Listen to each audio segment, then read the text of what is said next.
Okay. And Esther గారు ఎంతో ఎనర్జీగా ఎంతో క్యూట్గా ఉంటారు. బట్ ప్రతి జీవితంలో ఒక బాధ అంటూ ఉంటుంది. మీ జీవితంలో నా జీవితంలో ఈ బాధ లేకుంటే బాగుండు అనుకున్న బాధ ఏమైనా ఉందా? లేదు. ఎందుకంటే మీరు చెప్పినట్టు ప్రతి వాళ్ళ లైఫ్ లో బాధ ఉంది. లైఫ్ ఇస్ అ సంఘర్షం. మనం పుట్టిందే ఒక సంఘర్షంతో.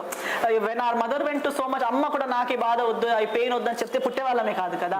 సో మనం పుట్టిందే ఒకరికి నొప్పి ఇచ్చి, ఒకరికి పెయిన్ ఇచ్చి, ఒకరు అంతా ఏడుస్తే మనం పుట్టాక ఫస్ట్ చేసింది ఏడుపు, ఏడ్చింది ఫస్ట్, నవ్వడం నేర్చుకున్నది తర్వాత. So life is a cry, life is a struggle.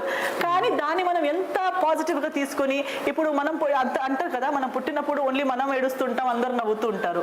కానీ మనం చచ్చిపోయేటప్పుడు మనం మాత్రం ప్రశాంతంగా ఉంటాం, అందరు ఏడుస్తూ ఉంటారు. సో ఎవరో ఒకరు ఏడవాలి. Someone's loss is someone's profit, someone's happiness is someone's sadness, someone's beautiful is someone's ugly. So that is not ఇది ఏమంటారు, నాకు ఇప్పుడు సినిమా మొత్తం ఒకటే ఎమోషన్ ఉంటే ఏం బోర్ కొడుతుంది రా, దీంట్లో ఏం డ్రామా లేదు, అప్ లేదు, డౌన్ లేదు, యాక్షన్ లేదు, డ్రామా లేదు అంటాం. సో ఒక 3 hours సినిమానే మనము ఇమోషన్స్ లేక చూడలేము అనేటప్పుడు, ఒక జీవితం మొత్తం పెయిన్ లేక, అప్స్ అండ్ డౌన్స్ లేక, స్ట్రగుల్ లేక జీవితం బ్రతకడానికి కూడా ఏం కిక్ లేదు. సో నాకు లైఫ్ లో బాధ వద్దు, నాకు లైఫ్ లో కంఫర్ట్సే కావాలంటే అది లైఫ్ కాదు. సో ప్రతి ఒక్కరి లైఫ్ లో పెయిన్ కావాలి, పెయిన్ ఉండాలి. నేను ఎప్పుడు దేవుడితో ప్రే చేసేటప్పుడు కూడా ఒక్కసారి కూడా దేవుడా నాకు ఈ పెయిన్ ఇవ్వకు, దేవుడా నాకు ఈ ఛాలెంజెస్ ఇవ్వకు అని అడగను.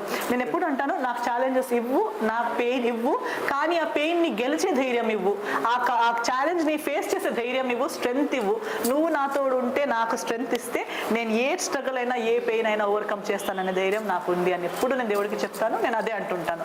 ఎప్పుడు లైఫ్ లో కష్టాలు వద్దని ఆలోచించకండి, కష్టాలు రాని ఆ కష్టాలని ఎదురించండి, దాన్ని ఓవర్కమ్ చేయండి, అదే లైఫ్. ఓకే. అంటే మొత్తానికి రియల్లోను మీరు హీరోయిన్ అని ఒప్పేసుకోవాలి మేము, అంతేగా? అంతే కదా? అంతే. రియల్ లైఫ్ హీరోయిన్ కాకుండా ఓన్లీ ఎవరో రాసిన డైలాగ్స్, ఎవరో చెప్పిన క్యారెక్టర్ చేసి హీరోయిన్ అవ్వడంలో హీరోయినిజం లేదండి. మన లైఫ్ లో అదే నేను అన్నాను, ఎవరో వచ్చి చెప్పాలని చెప్పి వెయిట్ చేయకండి. మీ లైఫ్ లో మీరే హీరోయిన్, మీ లైఫ్ లో మీరే హీరో, అంతే.